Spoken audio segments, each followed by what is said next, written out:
Assalamu alaikum wa rahmatullahi wa barakatuh. On se retrouve aujourd'hui pour une petite vidéo à travers laquelle je vais vous présenter deux livres des éditions Imani.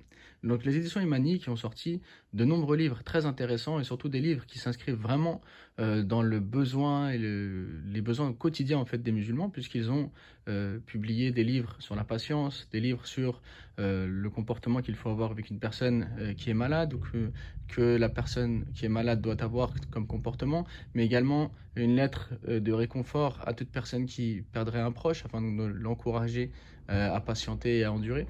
Donc c'est vraiment une édition qui fait preuve donc d'une grande intelligence dans ses choix et qui publie donc des livres qui sont vraiment très utiles pour les musulmans dans leurs soucis quotidiens. Et donc les deux livres que je voulais vous présenter aujourd'hui sont La patience face aux épreuves, l'arme du croyant, et Le réconfort aux personnes malades. Alors, l'intérêt de ces deux livres, tout d'abord le réconfort aux personnes malades, c'est que c'est un livre qui va nous parler de la maladie. D'abord, il va nous évoquer les différentes invocations à utiliser lorsqu'on est malade afin de se soigner. Mais il va également nous parler du mérite donc de la maladie et des récompenses qu'il y a à être malade et à patienter dans cette épreuve. Il va également nous parler de la façon dont le malade doit se purifier et faire sa prière.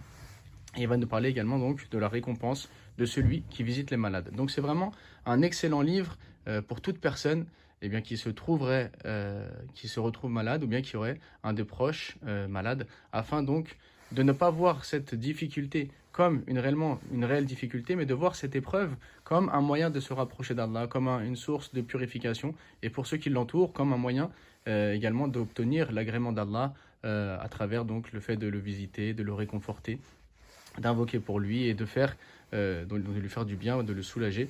Donc c'est un livre très encourageant pour les personnes donc, qui sont touchées par la maladie en général, puisque ça va leur permettre de reconsidérer la chose afin donc d'aborder cette épreuve d'une autre manière, en étant non pas dépité, malheureux, inquiet, etc., mais en étant soulagé et en cherchant justement à se purifier et se rapprocher de son Seigneur. Ensuite, le second livre, c'est La patience face aux épreuves. Un excellent livre qui va nous rappeler les vertus de la patience, mais également qui va nous parler des différents types de croyants face à l'épreuve. Et finalement, ça va nous permettre donc de considérer et de reconsidérer l'épreuve que nous vivons au quotidien, en ne nous laissant pas abattre, mais plutôt en prenant la ferme détermination d'être satisfait du décret d'Allah et d'affronter l'épreuve avec foi et persévérance. Donc vraiment deux livres ressourçants à découvrir aux éditions Imani et donc disponibles sur le site El Beyyina.